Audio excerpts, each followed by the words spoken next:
In 2019, at a small estate sale in rural Pennsylvania, a cardboard box sat under a folding table, close enough to the trash can that the auctioneer kicked it out of his way twice.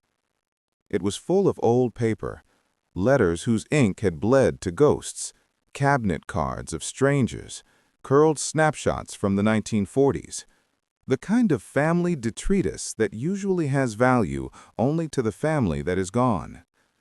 A local historian named Ellen Weaver almost walked past it. Ellen is the sort of person who slows down for old handwriting. A retired high school history teacher in her 60s, she has spent most of her life in Clearfield County. She knows the names on its older stones and which hills still hide the foundations of one-room schools.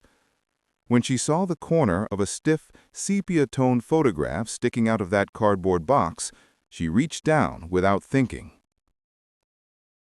She pulled out a mounted class portrait, gray-brown tones, rows of children in dark wool and high collars, one adult woman in a simple dress at the edge. The mat was scuffed, its edges softened by fingers long gone. Across the bottom, pressed into the card, was the blind stamp of a Clearfield photographer whose name she vaguely recognized. At first glance, the picture was exactly what she expected, a school photograph from the 1890s. The children were unsmiling, their backs straight, hands folded or hanging stiffly by their sides. Long exposures discouraged movement, and economic hardship discouraged frivolity. These were the faces you see in any local history book, wary, a little startled, dressed in clothes another set of hands had laid out that morning. The auctioneer glanced at the photograph in her hand. "You can take that whole box for $5 if you want it. Otherwise, it's going in the dumpster when we're done." Ellen bought the box. That night, at her kitchen table, she brushed crumbs of cardboard from the photograph and turned it under the light. Someone, decades earlier, had written on the back in pale brown ink, "Pinecrest School, Clearfield County, 1893, Miss K. Allen, teacher." Beneath that, in two neat columns, were children's names, 34 of them.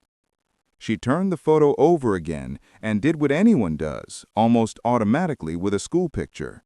She counted. One row at a time, left to right, top, middle, bottom, lips moving slightly under her breath, 28, 29, 30, 31, 32, 33, 34. It matched the list on the back, 34.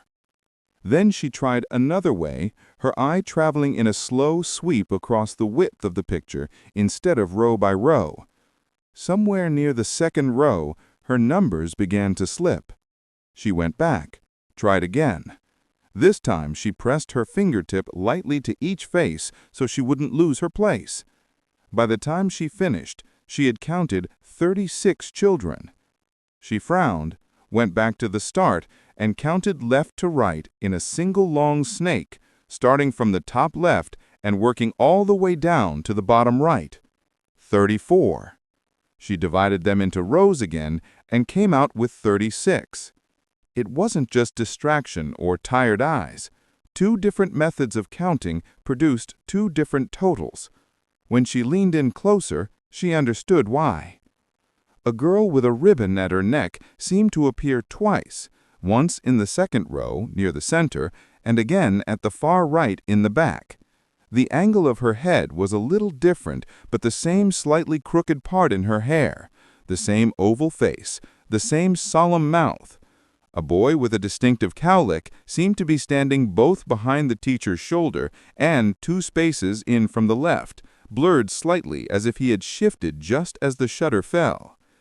It did not look like a clumsy double exposure with ghostly outlines or streaks of movement. The extra faces were solid. They belonged. And yet, when she cross-checked them against the written list, the numbers refused to make sense. 34 names in careful hand, 34 when you counted one way, 36 when you counted another way. These were not props in a puzzle. These had been real children.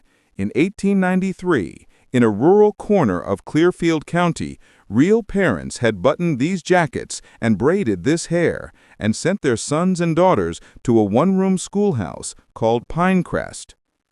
The more she looked, the less unremarkable this photograph became, and the more a simple question took shape in her mind. Was this nothing more than a photographic error, an early example of the camera misbehaving? Was it some kind of double exposure, an artifact of primitive equipment? Or had someone deliberately and carefully placed extra children into the frame, children who were never supposed to be there in the first place? In the weeks that followed, Ellen would discover that the answer had less to do with tricks of light than with something much older and heavier. What she was holding was not the beginning of a ghost story. It was the end of a story about grief, secrecy, and the Victorian urge to hold on to the dead with every tool they had. And it all began with a photograph that very nearly ended up in the dumpster behind an estate sale. Ellen's curiosity did not stay at the level of a parlor trick. She had spent too many years telling students that numbers and names on a page were in fact real people. The mismatch between the 34 names on the back of the card and the 36 faces she now believed she could see on the front bothered her in a way she couldn't quite set aside. The next morning, she scanned the photograph at high resolution on her home printer and posted a copy in a closed Facebook group run by the Clearfield County Historical Society. She wrote a simple caption, "Pinecrest School, 1893. Counting the students in this one is interesting. How many do you see?" Within an hour, the comments began. 34, one person said confidently. "I get 36. Check the second row. I think you're missing 2, another wrote. Someone uploaded the image into a photo editor and marked each face with a number. On that annotated version, there were clearly 36 circles.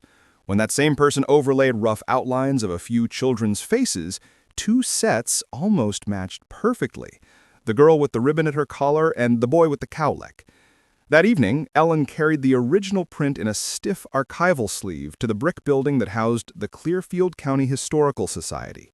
Inside, behind glass cases of coal mining tolls and pioneer dresses, she found the man she needed, Michael Farley, the Society's volunteer archivist. Michael had the dry patience of someone who has spent decades sorting the past into acid-free folders. When he first looked at the photograph, he nodded as if he had seen 100 like it. Pinecrest used to stand up past Kermore. They tore it down about 1920. What's the trouble? She told him. He counted silently, his lips moving the way hers had the night before. "Huh," he said finally. Michael turned the card over and read the ink on the back. Pinecrest School, Clearfield County, 1893, Miss K. Allen, teacher. The rest of the space was filled with a list, 34 lines, each a first name and a last name in the same looping hand. At the bottom, in smaller script, someone had added 34 in all. Ellen pointed. So the back says 34, but we keep getting 36 in the image. Does that make any sense from a photographic perspective? Michael shook his head. Not without seeing the negative, and we're not going to get that. He squinted at the bottom edge of the card. Embossed there were the words W. H. Fletcher, Clearfield, PA. That helps, though, he went on. Fletcher had a studio on Market Street, late 1880s through about 1900. He did a lot of cabinet portraits. I didn't know he did school groups out in the townships, but I suppose it makes sense. One trip and you could sell the same picture to 20 families. He walked to his computer and typed quietly. "Let's see," he murmured. The state's Department of Public Instruction published annual reports back then. They list enrollment by district. A few minutes later, he had a PDF of the 1893 Pennsylvania school report open on his screen. Under Clearfield County, and then under the township, he found Pinecrest. "Here," he pointed, "Pinecrest School District Number 4, Boggs Township. Average number of pupils, 34. Same number for the year. That lines up with the back of your photo." "So where did the extra 2 come from?" Ellen asked softly. Michael didn't answer right away. He was thinking about something else. "Look at these names," he said instead. "Second and third on the list. Emma Harrow, age 9. Clara Harrow, age 7. Those are sisters. The Harrows had a farm out near the river, if I remember correctly. We have a Harrow family Bible in the collection." He was quiet for a moment longer. "And I remember something else. There was an outbreak of diphtheria out that way in the early 1990s. The Harrow girls died close together. Let me see if I can find the obituaries." The Clearfield Republican was the county's chief paper in 1893. Its pages, now digitized and searchable, hold an endless sequence of births, deaths, and auctions. Michael found what he was looking for in the January issues. On January 19th, a short notice. "Died on the 14th inst. At the parents' residence in Boggs Township, Emma Louise, beloved daughter of James and Eliza Harrow, age 9, years of diphtheria." The following week, "Died on the 20th inst. At the same place, Clara May, aged 7, likewise of diphtheria." Two small girls, 9 and 7, gone within days of one another. The report from the Department of Public Instruction, however, still listed 34 pupils for Pinecrest for the full 1892-1993 term. The state had not revised its numbers mid-year to reflect deaths. For the purposes of Harrisburg, enrollment was an administrative figure.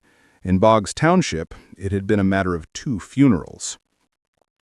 Ellen sat back in her chair. But if the Harrow girls died in January, and this was taken as a spring picture, they shouldn't be in the photo at all. "Unless the picture is from earlier in the school year," Michael said. "But the caption on the front doesn't say. We'd have to place it more precisely." He turned the card over again and held it under the desk lamp. On the front, propped against the base of the front steps, he could now see a small blackboard. The chalk mark there was faint, but under the magnifying glass he kept in his drawer, it came into focus. Pinecrest School, March 1893. That date sat between the January deaths and the publication of the state report. The photographer had come after the funerals. So why did it feel to both of them that the Harrow sisters were in the picture more than once? The answer, they realized, would not come from looking at a pixelated copy on a computer screen. It would come from treating the photograph as an object. A week later, the Pinecrest photograph lay under the lights in a conservation lab at Penn State University. Dr. Sarah Lynn, a photographic conservator with a particular interest in 19th century processes, examined it with the kind of care usually reserved for rare art prints. She explained what they were looking at. By 1893, most rural photographers in Pennsylvania were working with dry glass plate negatives and albumin prints. This card is exactly that, a sheet of paper coated in egg white and silver salts, exposed under the negative, and then fixed. After that, the print was glued to this heavier mount. Any retouching, any corrections were usually done on the negative itself with pencil or ink, or on the print with fine brushes. Under low magnification, the faces of the Pinecrest children were soft but clear. She moved slowly from left to right, top to bottom, her eye trained on anomalies. She stopped twice. "Here," she said. She pointed to the second row center, the girl with the ribbon at her throat. And here, the back row, far right, the same ribbon, the same face, rotated just slightly. The features here are unusually sharp compared to the rest. See the way the line of the jaw is reinforced? Those are pencil strokes. Somebody went in and strengthened the outline. On both of the similar faces, she found that faint graphite halo. On the boy with the cowlick, once in the back row by the teacher, once 2 children over a half step forward, she saw the same thing. Pencil, delicately strengthening an eyebrow, a trace of ink where a pupil had been emphasized. "Could it be a double exposure?" Ellen asked. Sarah shook her head. "I don't see telltale signs. In early group portrait double exposures, you usually see ghosting, faint outlines, bits of architecture repeated. This looks like a single, well-exposed negative with certain faces retouched more heavily than others. If the same face appears twice, it's more consistent with a composite. A composite, Michael repeated. Either two negatives combined into one print, or a new negative made by photographing an arrangement of smaller prints. We know that some Victorian photographers did just that, especially when families wanted to add a missing person into a group shot. It wasn't very common out here, but it was not unheard of. She carefully turned the card over. The ink on the back had faded to tan. The list of names was written in a hand that leaned sharply to the right. Each S and F formed in a distinctly old-fashioned way. At the bottom, below 34 in all, was a single initial, K.A. That would be the teacher, Michael said. Sarah narrowed her eyes. Some of these entries are darker than others. See here, she pointed, to Emma Harrow and Clara Harrow in the second and third lines. The ink there is bolder and fresher. Under magnification, they could see a double edge to each letter, as if someone had traced over a fading line years later with a heavier pen. It was as if someone had been unwilling to let those names sink entirely into the paper. The evidence now formed a pattern. In 1893, at a little school called Pinecrest in Boggs Township, there had been at least 34 students on the roll. Two of them, sisters named Emma and Clara Harrow, had died of diphtheria in January. In March, a photographer named William Fletcher had taken a class portrait on the school steps. The chalkboard in the frame said March 1893. The back of the card, almost certainly in the teacher's hand, listed 34 names. On the front, when counted one way, there were 34 solid, distinct, child-sized shapes. When counted another way, there were 36 faces. Two girls seemed to appear twice. A boy's unique cowlick showed up in two different places at two slightly different angles. Under a conservator's eye, those duplicated faces bore the marks of hand retouching. The next question inevitably was, why? The answer did not come from the photograph itself. It came from a box that Ellen had almost left behind at the estate sale. She had gone back to that cardboard box 2 days after her visit to the Historical Society, suddenly aware that the photograph might not have been the only orphan document worth saving. The auction was over, but the family's son had not yet cleared out the unsold items. He shrugged when she asked about the box of papers. "Take whatever you want," he said. "Mom held on to old stuff. I don't know what's in there." In the bottom of the box, under piles of mid-century greeting cards, she found a smaller, older container.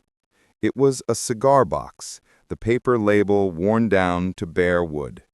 Inside, wrapped in a piece of disintegrating muslin, was a tiny leather-bound notebook. The first page was dated September 1892. K. Allen, Pinecrest School. Term notes, it read. Ellen brought it to Michael, who opened it as gently as if it were a bird. The notebook was not a diary in the confessional sense. It was the kind of record a conscientious teacher might keep: weekly tallies of attendance, brief notes about lessons, small observations about children's progress.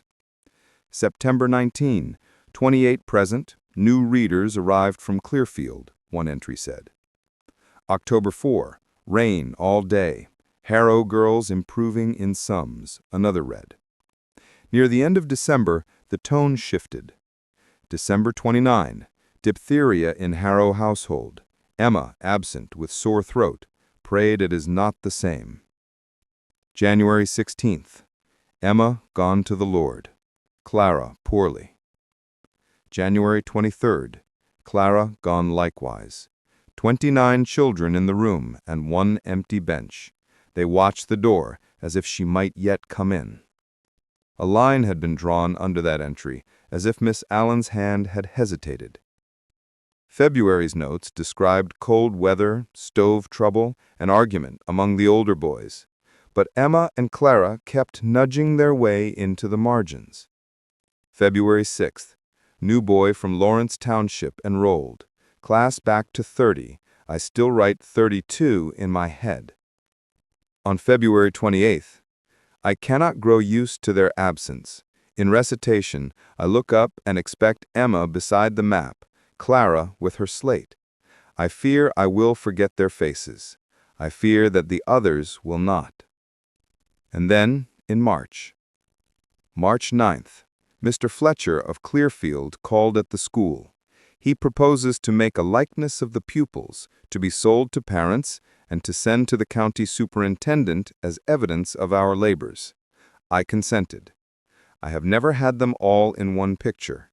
I told him I have had 34 souls this year, whatever the present number. The next entries were more personal than anything before. March 11th. They stood on the steps in the cold wind, 29 of them now so solemn you would think they had been told to pretend in marble. I placed the tallest in the back, the little ones in front.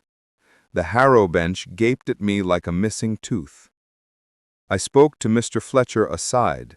I gave him the small portraits Mrs. Harrow had made of Emma and Clara last year.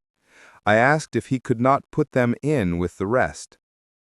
He hesitated, said it was not usual, that the camera does not easily suffer such fancies. I said the grave has already had its way, and this was but paper. He looked at the little faces on those cards, and for a moment his own softened. He said he would try. Those few lines did what hours of technical discussion could not. They anchored the hypothesis in a human moment. A teacher wanting a complete picture of her children. A mother, somewhere not far away, possessing 2 small portrait cards of the daughters she had buried in January. A photographer with enough skill and perhaps enough kindness to attempt something out of the ordinary. It also explained the technical oddities Sarah had identified. In the simplest Victorian composite technique, the photographer would arrange 2 or more negatives in contact with the printing paper, then expose all at once, masking areas he did not want to print. Another method involved making prints from individual portraits, physically cutting and arranging them on a board with the group image, and then photographing that arrangement to create a new negative. Either way, you ended with a single sheet bearing an image that had never truly existed in one moment. The Pinecrest photograph, Sarah now believed, was one such composite. Fletcher likely took an original group photo of the class in March, with however many children were actually present. Then, in the darkroom, he could have used the small portrait cards of Emma and Clara to create additional negatives, or cut their faces from test prints and arranged them on top of the group before rephotographing the whole thing. She traced lightly around the 2 duplicated ribboned girls. If he experimented where to place them, here, then a little to the right, changing his mind between exposures, you could end up with more than one version of each on the master negative. Depending on how long he covered or uncovered parts of the printing frame, some impressions would be stronger than others. That would give you exactly what we see here. 2 almost identical girls in 2 positions, both solid enough to read as real, neither obviously ghosted. The same principle applied to the boy with the cowlick may have created the feeling that there was an extra of him, too. Perhaps Fletcher, trying to balance the composition, had nudged 1 or 2 figures around on his collage, never imagining that someone, more than a century later, would notice.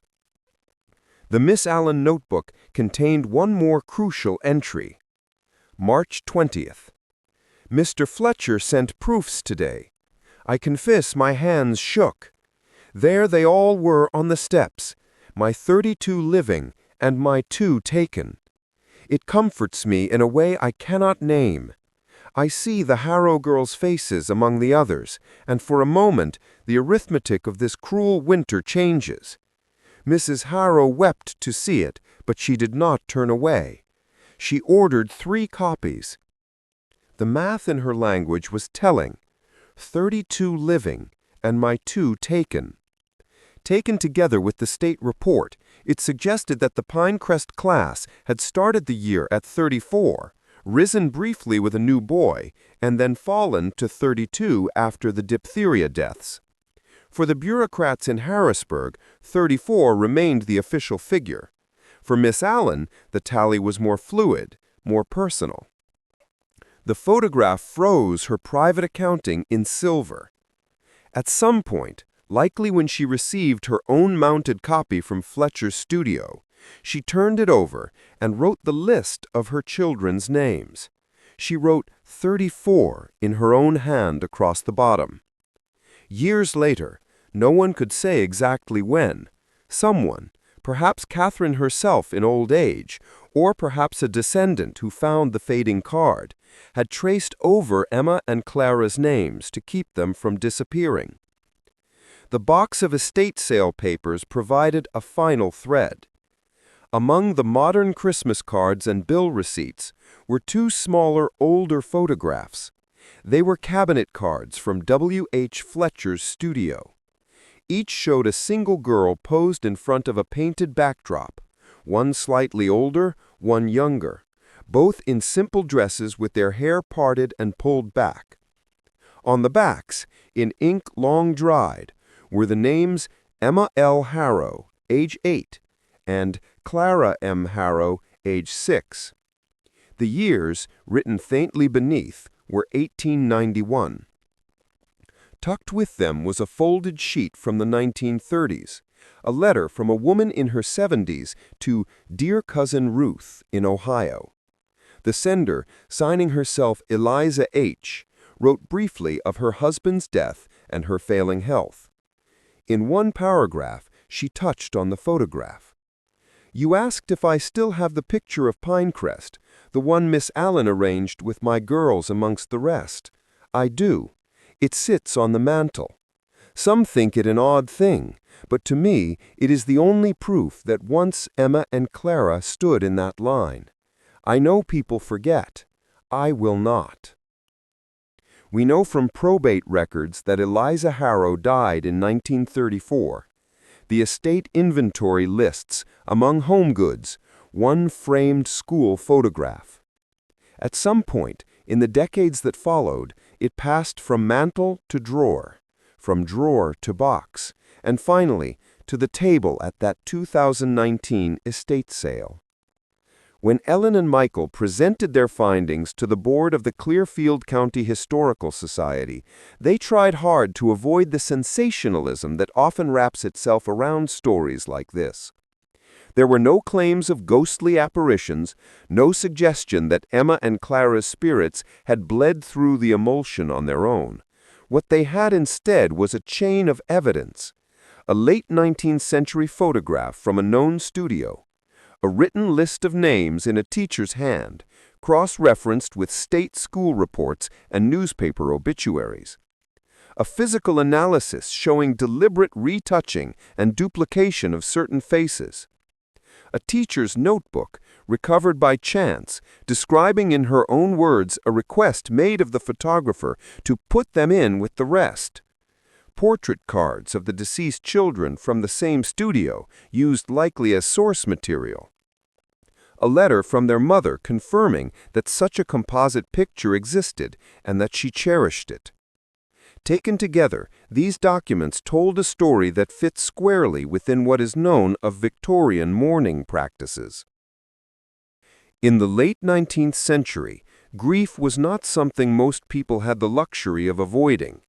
Childhood mortality was far higher than it is now. Epidemics of diphtheria, scarlet fever, and influenza cut through families.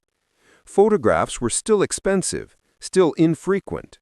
For many, a formal portrait was a once-in-a-lifetime event.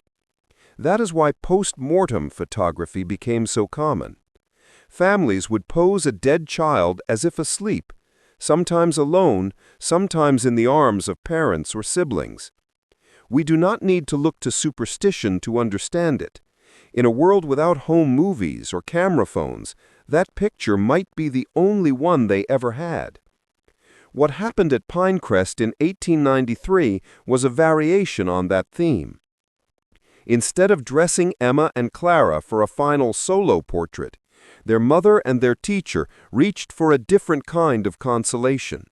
They wanted the girls not as isolated figures in death, but as a part of a living group they had once belonged to. They wanted them quite specifically among their classmates. The technology of the day, in the hands of a willing professional, made that possible, barely. The seams would not be invisible. The light might not match perfectly. But on a parlor wall, in a frame, what the eye would register was less the technical flaw than the emotional truth. There they are. The odd arithmetic that puzzled modern viewers, 34 names, 36 faces, 2 children who appear among their classmates twice, was a side effect of that effort. Fletcher, perhaps inexperienced with such composites or simply working under time pressure, appears to have allowed some elements to print more than once when he photographed his collage. The result was a picture that at first glance looked like any other school portrait, but that refused to settle down into a single, stable head count. It is not hard to imagine how that might have played in 1893.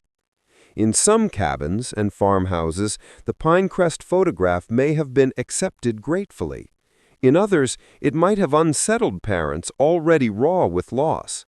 Some might have refused to buy it at all, seeing the inclusion of the dead in the living row as morbid, or worse, as tempting fate.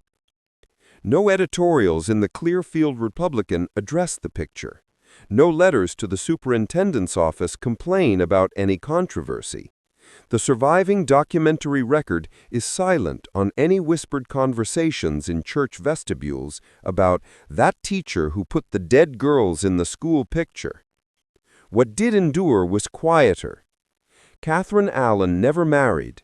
Census records show her boarding with different families near Pinecrest into the early 1900s, listed each decade as school teacher. In 1920, nearing 70, she appears in Clearfield Borough, living with a widowed sister. She died in 1927. Her death notice in the newspaper is short, but one sentence stands out. She taught for more than